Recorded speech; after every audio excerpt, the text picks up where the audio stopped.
My guest today on Raising Private Money, he builds digital marketing systems for real estate professionals who want to raise equity capital online. That's also known as crowdfunding.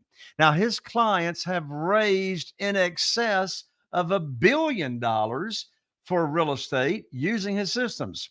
In addition to that, my guest today has taught over 4,800 individuals on how to build wealth, how to preserve capital, and how to earn passive income from investing in real estate. Now, he is the country's foremost expert in investing in discounted, distressed commercial real estate. Now, combining decades long experience in real estate investment and finance with his industry leading digital marketing expertise, he provides developers as well with the tools they need to raise unlimited capital online for their real estate deals. My guest is the most sought after real estate crowdfunding expert in the world today. Put your seatbelt on because in just a moment, you're going to meet my very, very special guest, Dr. Adam Gower, right after this. If you're a real estate investor and are wondering how to raise and leverage private money to make more profit on every deal, then you're in the right place. On Raising Private Money, we'll speak with new and seasoned investors to dissect their deals and extract the best tips and strategies to help you get the money, because the money comes first. Now here's your host, Jay Conner. Dr. Gower, welcome to the show. Jay, it's an enormous pleasure to be here. Thanks so much for having me today. Absolutely. I feel as though with your accent, I should address you as your majesty, but I'll try to refrain from that. So it's so exciting to have you here, Dr. Gower, on Raising Private Money. I mean, let's stop and think about it for a second. You're the world's foremost expert on crowdfunding using online systems to attract private money. And I'm the guy known for teaching real estate investors, single family house investors, commercial investors, how to raise private money as well. But my expertise is not in syndication. My expertise is in what we call one-offs. And when we say one-offs, of course, we're talking about you've raised private money, and now that private lender is loaning money on that particular deal and isn't like necessarily investing in a fund. So first of all, let's make sure that our listeners know exactly what we're talking about. So we've got two different audiences here. Part of our audience, Dr. Gower, are real estate investors looking to raise capital for their real estate deals. And we have another percentage of our audience that are individuals that would love to be private lenders. So first of all, in your world of being an expert in crowdfunding, I initially have two questions for you. First of all, what qualifies you to be an expert in crowdfunding? But first of all, explain to all of us, what do we mean by crowdfunding and what is it? Okay, gosh, so good questions both. I'll start with your second question first.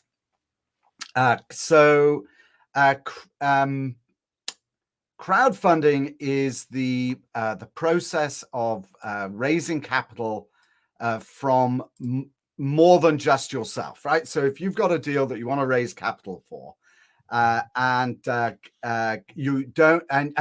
you've got a deal and you don't have enough capital to finance it yourself, then you have to raise money from other people. And that really is nothing more than crowdfunding. You use the word syndicating. That's all you're doing, is syndicating your deal to more than one person. As soon as you do that, you're syndicating your deal. That is essentially crowdfunding. Now, there are some misunderstandings about the term crowdfunding. Technically, crowdfunding comes out of what's called Regulation CF for crowdfunding. That was part of the Jobs Act of 2012. That is a minuscule part of what real estate syndication is, or online syndication. and the amount of money that is raised for real estate really pales into insignificance when compared with another regulation, which was regulation Reg D 506C. And what Reg D 506C did was it allowed you to raise money from anybody, anywhere, at any time. In other words, it allowed you to advertise. And as soon as you can advertise to raise money, basically you're crowdfunding, even though technically that might not be exactly the right term for it. Very good. So, what got you qualified to be such an expert in this arena? Yes, what a qualification. Oh my goodness, what does qualify me? Well, so when the laws, well, first of all, I have a PhD in how banks syndicated the financing of the railroads, basically the financing of American industry in the late 19th century, early 20th century. So let's just start with that. Syndication and crowdfunding actually is nothing new. America was built on it, right? So that's a starting point. In 2012, when the Jobs Act passed, it opened up syndication again, or online syndication. It opened up crowdfunding to real estate for the first time since 1933. And I won't get into too much detail. Jay, I don't want to bore you with too much history, but 1933, after the Great Depression, Congress essentially shut down crowdfunding or syndication from people that you don't already know. And in 2012, it opened it up again. And I was doing some seed and angel investing. I'd done very well during the global financial crisis when prices collapsed 2007 plus, and was doing some investing in small startup companies when the Jobs Act was passed.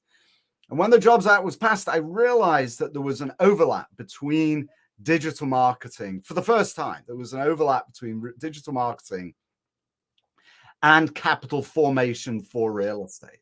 So I started interviewing members of Congress, people in the White House, lobbyists, and early adopters of what we are using, what we're calling crowdfunding, to learn what they were doing. Like, where did it come from? How did it start? And what was the motivation for it? And so I started to track all of the top websites, CrowdStreet, Real Crowd, Realty Mogul, and others, having gotten to know their founders after the Jobs Act was passed. And we started to essentially reverse engineer their best practices, bring them in-house and start applying those best practices to sponsors or to people that wanted to raise money online. And that's how we got to the sharp edge of the industry, by learning from how others were adapting to this new environment, this new opportunity to raise money online, and then improving the systems that we saw them developing to apply those to our own clients. Gotcha. So you really dove deep into this. So what are the benefits to using a crowdfunding platform for, the majority of your clients, which are in real estate investors wanting to raise money? Why crowdfunding? I'm sure the list is long.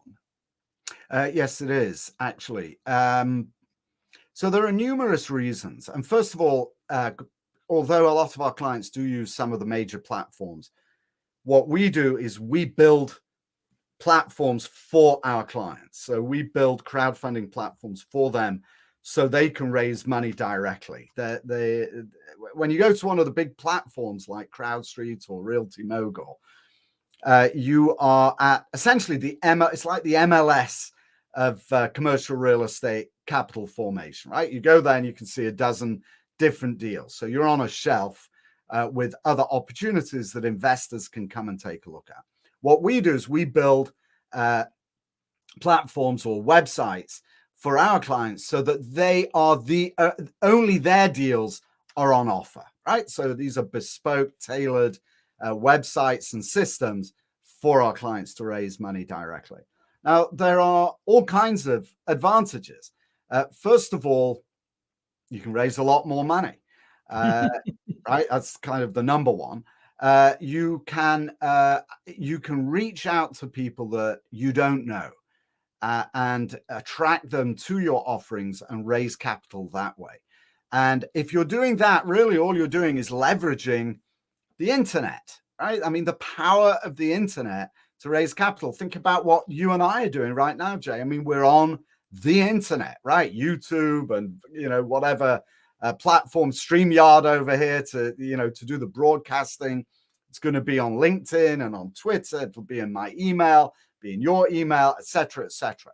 We are leveraging digital resources to project our message out into the world. And when you do that, what you do is you attract people you don't even know.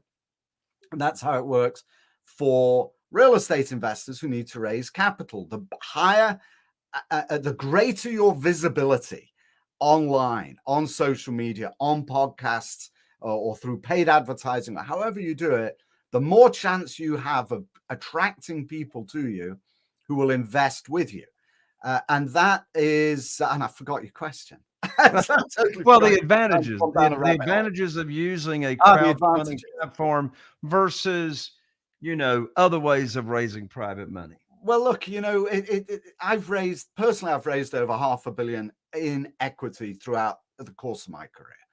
And the way that I did that, the way that it was always done, Jay, I mean, you've got a few gray hairs as well. You've been around before 2012 in this business.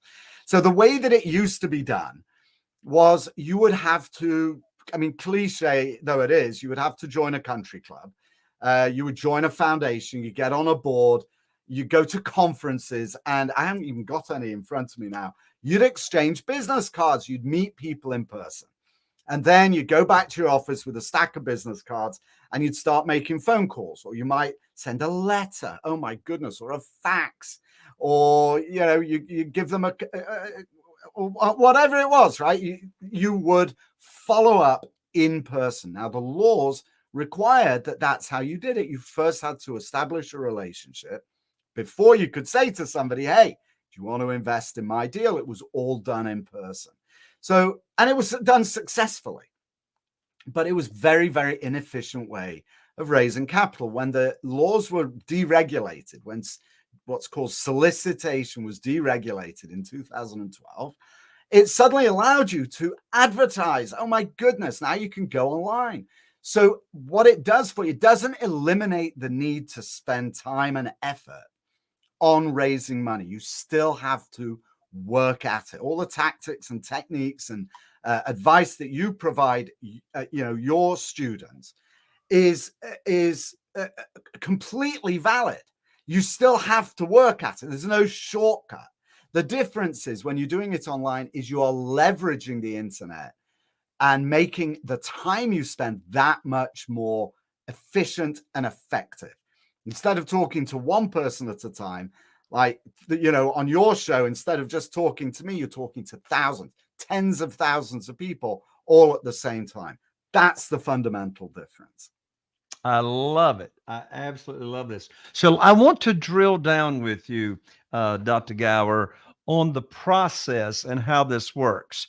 So first of all, your company builds the platform for your client. So when we say the platform, am I correct in assuming that your company is actually building a website for your clients that want to raise money, right? Correct. Yes. It's a lead generating website. Yeah. Got the website. So here's my first question I'm a marketer, right? I love marketing, right?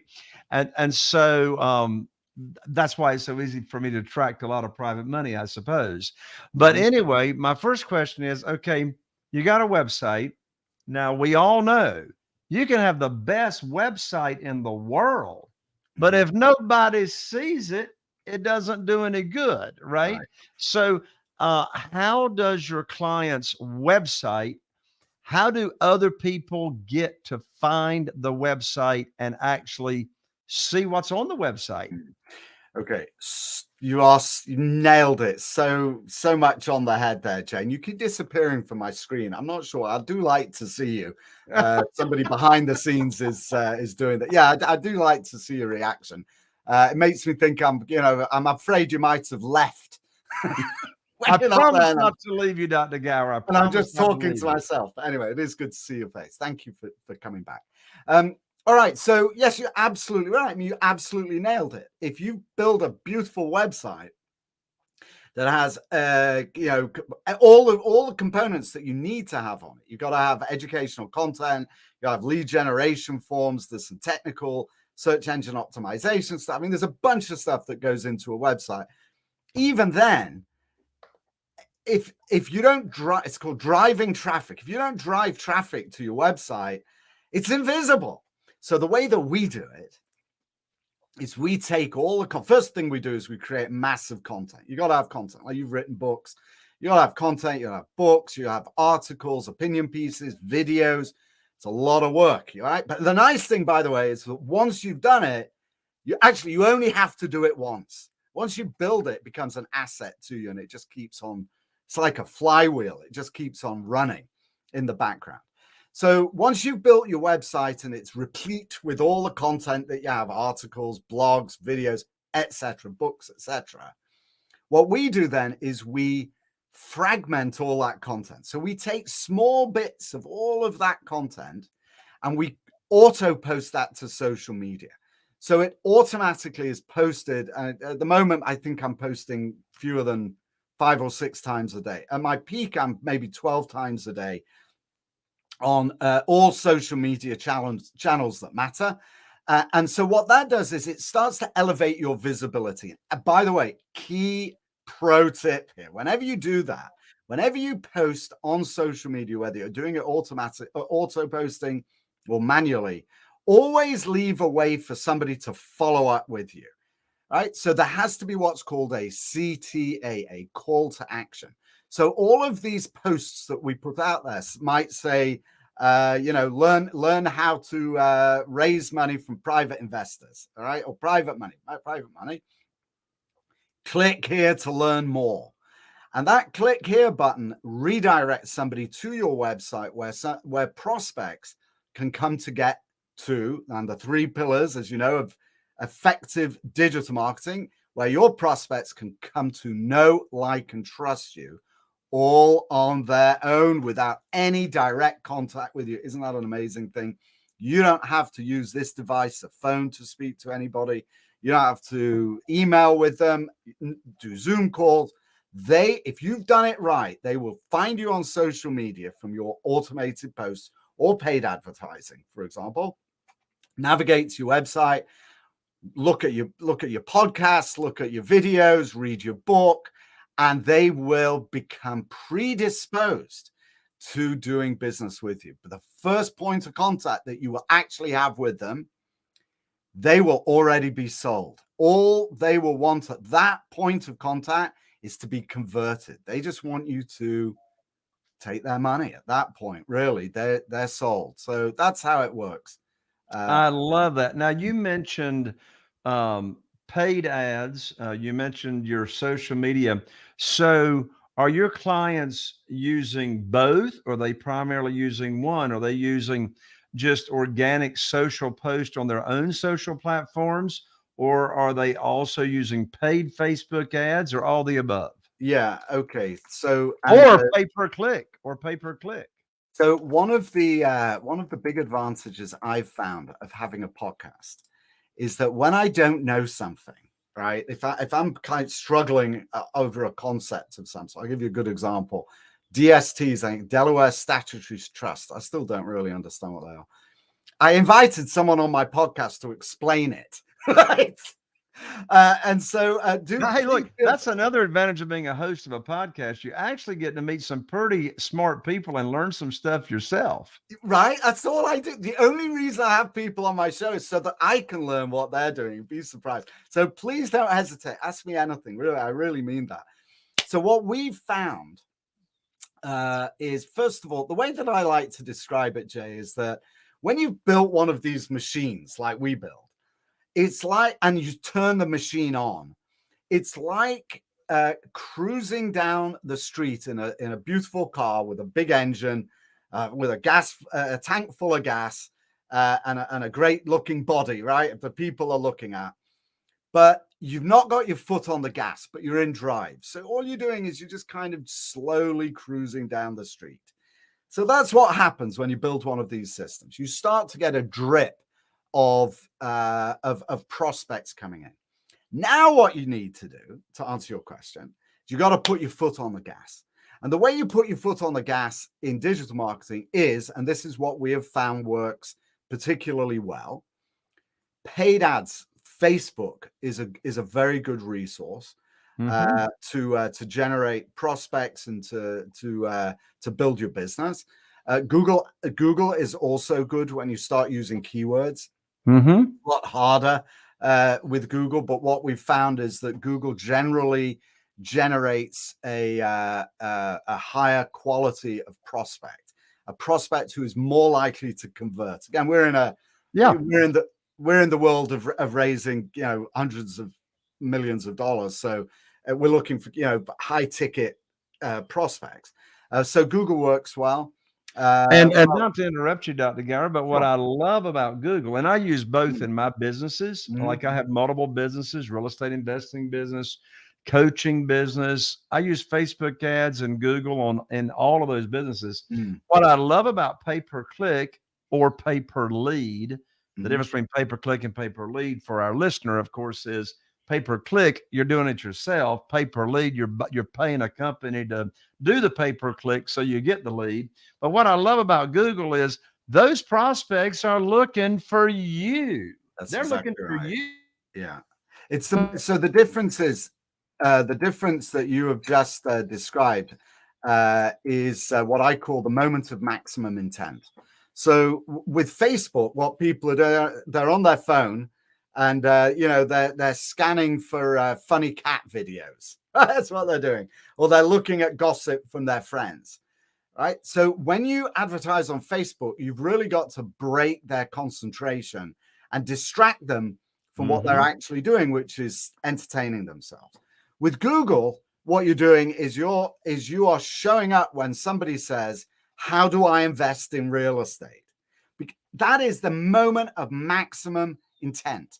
So when you show up when somebody runs a search like that, they're much more inclined to convert, meaning to do what it is ultimately that you want them to do, either buy a course or invest in a deal or whatever it is. They're more inclined to do that. However, cost per lead on Google is significantly higher. My cost on Google is about 4 times more to get a lead on Google than it is on Facebook. But as you say, it's a higher quality lead. They're looking for you. That's right. The conversion rate is much higher. You're right. So those are about the same stats that we have, actually. LinkedIn is even more expensive. LinkedIn, we find, can be, 8 to 10 times as much to get a lead as it is on Facebook. But the quality of the leads are also significantly better. So you've got to look at the economics of your entire funnels to really know what's doing the best for you. Right. So now myself and my audience really wants to get a big gold nugget right now. So here's the gold nugget question. Okay. The lead comes in. Lead comes in. Now, what do you do with the lead? Okay, so that's again. So just to contextualize what we do, we are looking for people to invest in syndication. So we're looking at minimum to bring in leads who are willing to invest 25,000 and up, right, in a specific deal. Well, guess what? That's a perfect fit for my audience because our minimum investment that we accept from people is typically either 25,000 or 30,000. All right. So what we've found works the best, and it really depends on who you are and your preferred way of doing business. I never try to force any of our clients to do anything that is that doesn't dovetail with how they work and how they work the best. So I'll give you a couple of examples. We have some clients who will nurture their prospects. So a lead comes in. In other words, a lead has filled out a form, said, here's my name, here's my email address, probably said, here's my phone number, and then said something else about themselves. Maybe I'm an accredited investor. All right. So let's consider that a lead. So some of our clients will then trigger an automated welcome sequence or indoctrination sequence of emails. And they will only communicate by email. So that sequence of emails might include, here's an intro video, here's a little, here's the hardest lesson we learned, paper, or, it's got a sequence of things that allows your prospect to come to know, like, and trust you, to get to know you better. And then once that initial sequence is over, you then switch to a nurturing sequence, depending on where you are in your deal cycle. If you've got a live deal, you want to introduce them to that, send them a link to a webinar, invite them to a webinar. You want to be hitting them regularly with options to engage with you and to learn more. That's some clients like to do that, strictly email only. Then we have clients who like to make phone calls. Oh my goodness, that I don't like to do. But some of our clients love. But my list, Dr. Gower, you should, because when they hear your voice, you've got them captivated. Oh my goodness! I know. So we just spend on the blooming phone all the time. I've switched my phone off during the day. It's too distracting. Anyway, but that's me. If you like to use the phone, then the clients that we have, sometimes we will set clients up with a call setter. So somebody submits a form on Facebook, they will get a phone call within 30 seconds of having submitted that call. And that phone call will be from a setter. And the setter will say, hey, thanks so much for your interest in our deal at the corner of Walk and Crosswalk. Can I connect you with one of our investor relations professionals? And then they will either patch them through straight away. That's called a warm lead transfer. Or they will set up a time to have a call with one of those investor relations people later. So that is a process of making phone calls. That's where you follow up with phone calls. What I will tell you is that, unfortunately, for guys like me who don't like being on the phone calls are the best way to convert people, unfortunately. You got to get on the phone. I'm serious. You got to get on the phone. However, go ahead. I was going to say, you may find this hard to believe, Dr. Gower, but here in Eastern North Carolina, we actually still have handsets with cords attached to. You don't have to wind it up, do you, as well? Yeah, and it's like so many of my listeners and my audience and my followers, they don't even know what a handset is. But anyway, I call this device an ATM machine. So the more time myself or anyone on my team is on this device, the more money we make. Yeah, you are 100% right. If you get on the phone, it's, when we scale clients, what they do when we're really scaling and we're looking at pulling in 10, 20 leads a day, and that's a lot of traffic when it's all accredited investors, and they're trying to keep track of that. The only way to do it is with phone calls. It's just the only way. However, let me just give you some of our stats. I'd be interested in yours. We find that the number of people who actually pick up. So we did a campaign last year, actually. There were 10,000 leads generated in 3 months. That's a lot of leads. 450,000 in ad spend. So 10,000 leads, 12% picked up on the phone. 4% booked a call, and 2% invested. So think about that. That means what my wife says is my superpower. My superpower is the ability to hear no 100 times before getting one yes, but not being fazed by that. Those are the stats. Do you know one of my favorite books? What's I was that? going to see if it's nearby. Anyway, it's nearby, but I don't want to waste time. One of my favorite books is, and it's thin. I mean, people can read it literally in one sitting. The Power of No. In fact, it's called Go for No. Go for No is the name of it. But you know what, Dr. Gower? If you're getting 2 or 3 conversions out of 100 leads, that's phenomenal. Yeah, it's pretty good. Yeah, it's I mean, again, it's how we build businesses. I mean, the nice thing is that those 98 people that say no or aren't real in the first place, they still drop into your lead gen funnel, right? They're part of your ecosystem now. And so as long as you continue to nurture them over time, eventually they convert. You just keep working those additional ones, your list builds, and eventually they will convert. I mean, it's I mean, you know, a no today can many times be a yes in 3 months, 4 months, 6 months, or even a year down the road. You are so right. Yeah, we've even got one client. The first thing I wanted to do was actually, one of the first ways I really learned this, that client came to us, there, I don't know, 40, 50,000 people on their list. And I said, well, how like, where did they come from? He said, well, I've known these people for years and years and years, he said. So listen, we need to purge this list to increase your open rates, because their open rates were very low. He said, absolutely not.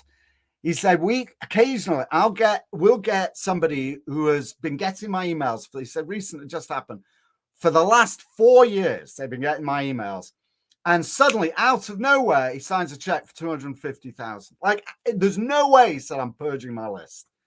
Absolutely. I mean, why would you purge your list anyway, for goodness sakes? Well, and I know some people talk about, oh, you don't want to hurt your open rate and all that kind of stuff, but you never know who's gonna open it. Dr. Gower, I got a couple more very important questions, but we got some folks that might need to jump off, and I don't want them to jump off until they hear how they can connect with you and your team and help them raise a lot of money in syndication for their deals. Thank you, Jay. So the best way to find me actually is at gowercrowd.com, Gower. It's flashed up on the screen. Thank you. Gowercrowd.com. That is my last name, Gower Crowd. And I have a newsletter. It's a free newsletter. It goes out every Wednesday. It covers the whole world of real estate syndication and crowdfunding. And we are totally focused at the moment on discounted distress deals, how to find them, how to invest in them. And actually, for those who are struggling, how to structure capital calls. That's getting into a little bit more detail. Capital calls and rescue capital. So in these tough times, it's a really good resource. All there at gowercrowd.com. Awesome. So be sure and check out www.gowercrowd, Gower crowd, just like a crowd, crowd.com, gowercrowd.com. So one last question before I let you go, Dr. Gower. What about security concerns? Or what about the, SEC concerns? How, since, we can legally openly solicit, but of course, we can openly solicit unless we follow the rules, of course. And so how do you help ensure your clients that they are SEC compliant with their website out there? Right. I have a rule for that. I'm glad you asked. My rule is the AAA rule. And anything to do with legal questions like that, the AAA rule kicks in. Ask an attorney. Amen. That's it. End of story. I don't give legal advice. I tell people all the time, I'm not an attorney. I never played an attorney on television. I can teach you what has worked for me and how I have been successful, but you always need to do your own due diligence. Absolutely. Dr. Gower, what a pleasure. What a blessing to have you here on the show. And I tell you what, you are the first guest, and we have over 600 episodes now on raising private money, but you're the first guest that's been an expert on crowdfunding, and what a fantastic show and guest you have been. You're very, very kind, Jay. Thank you so much for having me on today. Absolutely. There you have it. Another amazing episode of Raising Private Money.